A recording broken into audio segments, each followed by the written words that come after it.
Hello and welcome to Lost Love Chronicles. I hated my best friend, Chaz. Yeah, I know that sounds crazy, but I sure felt that way. We grew up best buds and fiercest competitors. We were more friends than competitors until we discovered girls. Through some twisted sense of humor of the gods, it seemed that we always fell for the same girls. I guess it started when we were juniors in high school. Chaz went to East High and I went to North. My name was Deal Edwards and Chaz was Charles Theron. Deal sounds like a funny name, but my dad won money for his honeymoon with Mom by playing poker. My real name was John Thomas Edwards, but because of Dad, everyone called me Deal. Chaz's dad was from Bordeaux, and his mom was from mainline Philadelphia. Sure, they had all that money and a big house on College Hill in Wichita. Me, I grew up on a small farm in Pleasant Valley just north of the Big Ditch, off 37th. We didn't have money and we had a small house. My mom stayed at home for my 3 younger sisters and me. Dad was a draftsman for Beach. Chaz's dad was the senior partner for one of the Big 8 accounting firm's office in Sedgwick County. The families got to know each other because our moms were on the board of one of the big charities and they became fast friends. Mom was on the board because her grandfather left all his money to the charity with the stipulation she would be a permanent board member. That led to having barbecues, picnics, and dinners together more frequently than I would like. We were both athletic. I was spot on 6 foot with a stocky toughness and great coordination. Chaz was tall and rangy, about 6 inches taller than me but only 20 pounds heavier. He was a quarterback on the football team. I was a linebacker. I was point guard on the basketball team. Chaz was a forward but had the ball handling and shooting skills of a guard. We were both all stayed as sophomores and juniors. I had been dating this girl, Patty, who went as Southeast. She was every high school boy's wet dream. She was sultry before either Chaz or I had any idea what the word meant. We had dated 4 or 5 times, and we had arrived at the light petting stage. I was deeply in love. That year, both East and North had the junior prom on the same weekend. I was going to ask Patty to the prom at North, but waited till the last minute. I don't know why. When I finally got around to it, she let me know that Chaz had already asked her. Damn, I didn't even know Chaz knew her. I was pissed, but there wasn't much I could do. A couple of weeks after the prom, we were at Chaz's folks' house for dinner. Chaz and I walked over to College Hill Park, a couple blocks away. This was East High's cross-country training place, and we were throwing the football around. I won't go into a lot of detail, but he told me he popped Patty's cherry. I took a wild swing at him, which he ducked and caught me with a fierce short left jab on the point of my chin that dropped me like a stone. He left me lying there and went back to his house. I showed up 20 minutes later in a fearsome pout. We danced around each other for the next year, sometimes friends, sometimes hating each other. During the football homecoming game at North the next fall, we quit being friends. Chaz was being recruited by a number of Division I schools and he was leaning towards Oklahoma. I'd already been accepted at Annapolis, surprisingly more on my grades than my athletic skills. North was ahead with 30 seconds left and East had 4th and long around midfield. I was supposed to cover the wide receiver, but I dropped off and edged towards the line of scrimmage. When their center snapped the ball, I rushed around the defensive end, remembering Patty. I was going all out for Chaz when I saw him throw the ball. I was still 3 strides away. I threw myself at him anyway, knowing I was late, but I didn't give a shit. He fell on his throwing arm and broke both bones in his forearm. I got called for a late hit, but it didn't matter. The pass was complete and the game was over. It took Chaz 2 years to completely heal, and he hated me after that. He lost his scholarship offers and wound up at the University of Wichita studying accounting and doing the ROTC thing. I went off to Annapolis and our families didn't get together anymore. After I graduated, I chose the Marines and went home for a month's leave before shipping off to Nam. I called one of the girls I had dated on and off, and we went to a dance at the Moose Lodge on East Kellogg. I was outside having a cigarette when I saw Chaz. I nodded at him, but didn't go over. He was in uniform with the gold bars of a 2nd lieutenant with a paratrooper badge and an 82nd Airborne patch. I was in my dress blues and looked pretty sharp. Chaz was there with a girl I hadn't seen before, a tall redhead with a white blouse and a black mini/micro skirt. She was really hot and I heard several people call her Ruby. It never would have gone anywhere, but I heard Chaz say something about candy-ass Marines. I guess he was remembering how quickly he put me down at the park years ago. Well, I had learned a few things. I humiliated him in front of his date, and while he was on the ground I asked Ruby to dance with me. I didn't see Chaz again for several years. I saw a lot of Ruby before I had to ship out. I mean, I didn't see her that many times, but I saw all there was to see. By the time I left, we were engaged. I thought I was going straight overseas, but they changed my orders, and I wound up at the Defense Language Institute in Monterey studying Vietnamese. Ruby flew out, and we drove to Reno and got married. She lived off post in Carmel. Her dad was a senior VP at Boeing and gave her anything she wanted, and it was great having a regular squeeze whenever I had time off. Ruby was very sexual. It was a natural thing with her, and it seemed she couldn't get enough no matter how frequently we made love. If I was older, I guess I would have been worried about her being alone while I was gone. But hell, I was young, and I gave her all she could handle. When I finished my training, she went back to stay with her folks, and I went to the war. The strange thing about Vietnam was the sheer difference, the absolute change in everything. In 2 days, I went from living in a near paradise on Monterey Bay and sleeping, sometimes, with a woman that exuded sexuality to this foreign place. Everything was different. The very air had an alien smell, and the heat and humidity was oppressing. It was in February of '68, and I was being sent to the Khe Sanh combat base a few miles south of the DMZ, in the Quang Tri province. The area was remote, sparsely populated, and the main focal point for the war at that time. A series of Marine and Vietnamese bases had been constructed south of the demilitarized zone to protect communications and population centers along the coast. I heard from my mom that Chaz was with the 503rd Airborne operating around the Central Highlands. Mom didn't know anything about the animosity that had developed between Chaz and I. Meeting with him was the last thing I wanted to do, but I told my mom I'd try to meet up with him. I just didn't want to get into it with her.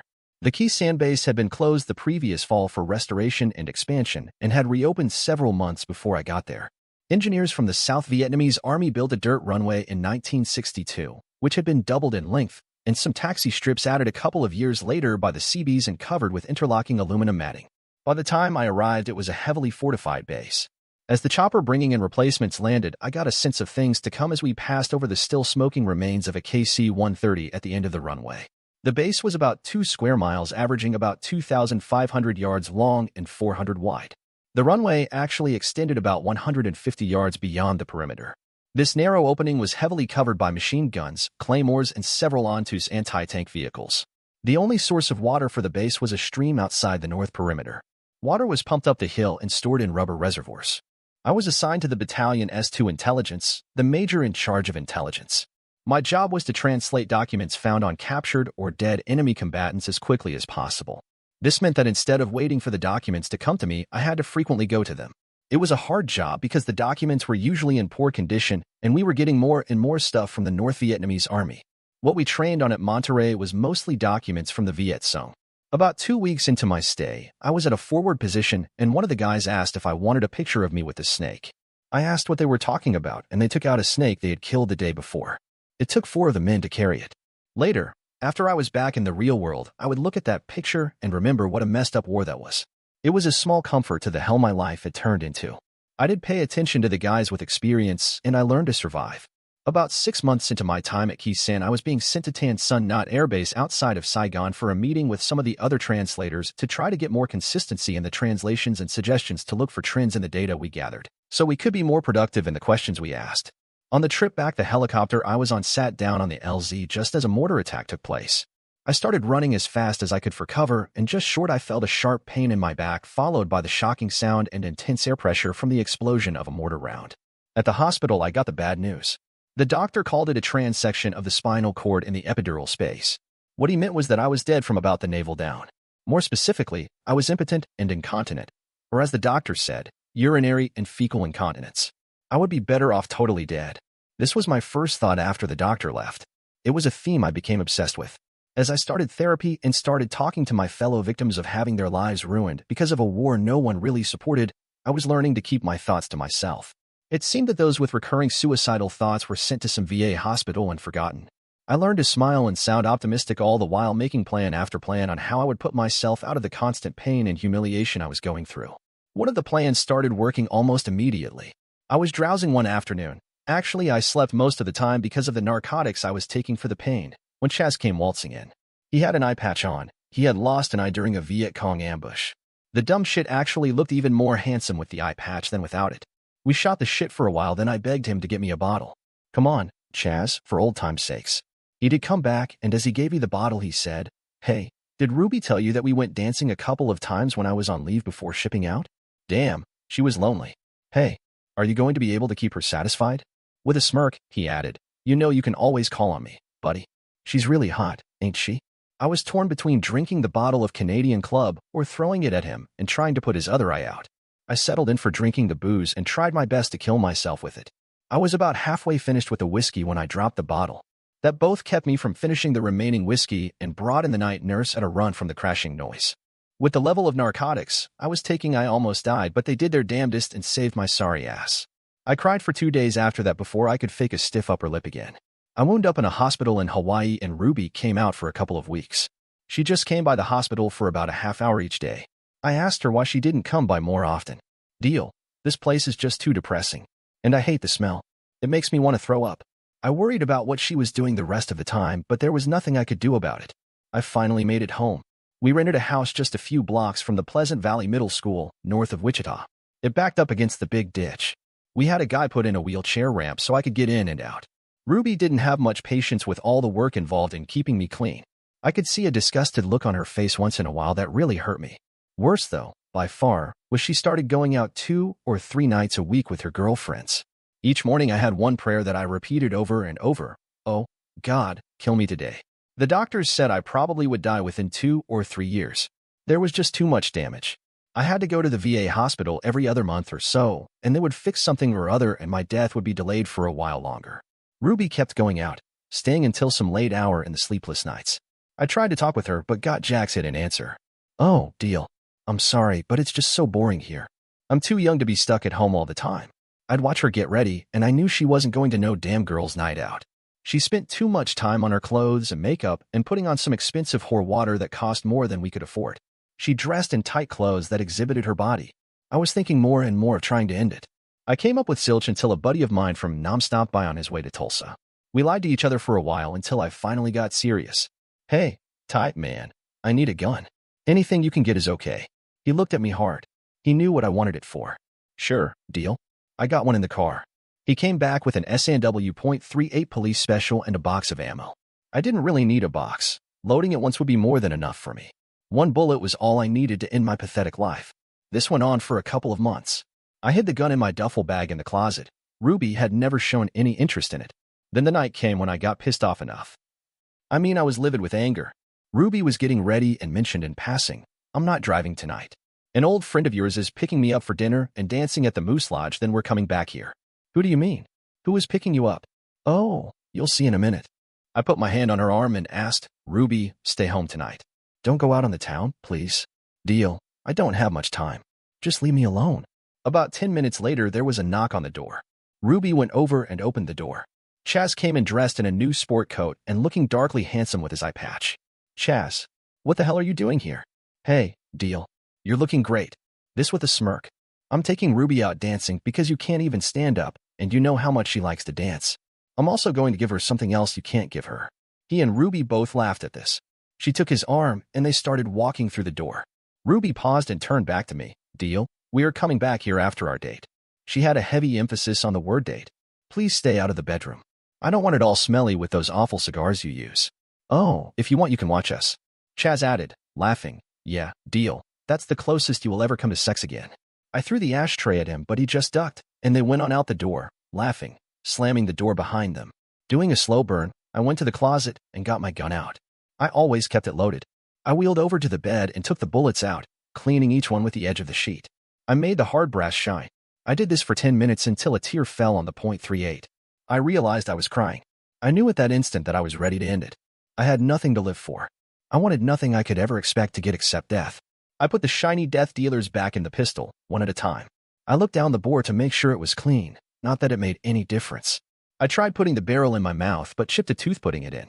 The pain distracted me, and I took it back out and carefully wiped the saliva from the end of the barrel. I stopped to think what the surest way would be and decided on my temple. I put the hard metal to my head and my finger to the trigger. I gently pulled, waiting for the roar. My hand started shaking and I backed off.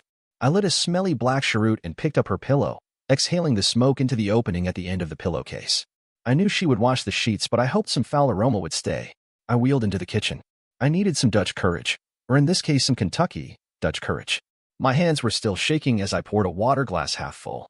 I spilled more on the table than went into the glass. I took a large gulp and choked on it, but it felt good. I put the pistol to my head again, but I knew it was a no-go. I just couldn't pull the trigger. I couldn't do it that way. I added a couple of inches of Kentucky's Finest to my glass and sipped it slowly, thinking. An idea came to me in a flash of understanding, and I really knew what I wanted out of life and death. I put the .38 on my lap and covered it with a newspaper and sat back and sipped slowly, enjoying the bite of the sour mash. I got a clean ashtray from the drawer and chain-smoked the smelly cheroots. For the first time in a long time, I had a smile on my face. An observer would probably call it a sickly grimace, but I wasn't into nuances of facial expressions at that moment in time. Several hours slowly passed, and I could see my piss bag getting full. I had a pleasant buzz on, feeling good at my plan. Occasionally, I would smile as I worked out each careful step. I rounded up a couple of extension cords and cut each in half. Yeah, this would work fine. I made sure the phone was handy. I was ready. It was about 11 when I heard the car outside. Yes, I was damn ready. The door opened and Ruby stepped in, followed by Chas. Her lipstick was smeared and her blouse pulled loose from her skirt. She saw me sitting there and screeched, "Damn you, deal? I told you not to smoke those foul cigars." Chas closed the door. I took the paper off my lap and raised the pistol. My hand was rock solid now. I pointed it at Chas. "Come here, now." He slowly looked at me and started forward. I had him turn around and get on his knees. He looked back, like he was getting ready to try something. "Damn it, Chas. I'm not going to kill you. Turn your head." When he did, I hit him firmly, but not too firmly behind the right ear. I didn't want him dead. I went through the same routine with Ruby. I gathered the 4 pieces of wire and carefully shot each of them behind both knees, wrapping the cord tightly around each thigh as a tourniquet. I did the knees one at a time. I sure didn't want them to bleed to death. I had fond hopes that they would both wind up needing wheelchairs for the rest of their lives. Maybe one of them could use mine to save some money. Finishing with them, I called the operator and asked for the police. There has been a shooting at 411 Hayes Street. There are 2 people wounded. I don't know if the shooter is still in the house. I hung up and turned on all the lights. I opened the front door and wheeled back to just around the bedroom door. I waited with a small smile on my face, knowing it was the last one ever for me. I felt a sense of peace come to me that I'd never known before. It was just a few minutes later I heard the sirens and then the screeching brakes. I heard a man walk slowly up to the front door, then a sudden shout. "Jim, take a look at this." I heard a man run up the sidewalk as another car came to a noisy stop in front of the house. I edged quietly around the door in my wheelchair and started shooting as fast as I could over the 2 cops I could see, almost aiming at the ceiling. They hit the floor and immediately started shooting at me. I felt a hard jolt to my left shoulder, then the other cop raised his riot gun, and the sudden flash was blinding. I listened for the sound of Wichita Eagle, December 17, 1968. Late last night, a man was killed in a confrontation with the police, and 2 individuals in a house next to the Big Ditch in North Wichita were critically injured. Police received an emergency call, and upon entering the residence with an open door, they were met with gunfire and responded in kind. The 2 officers involved were unharmed but will be on desk duty during the investigation.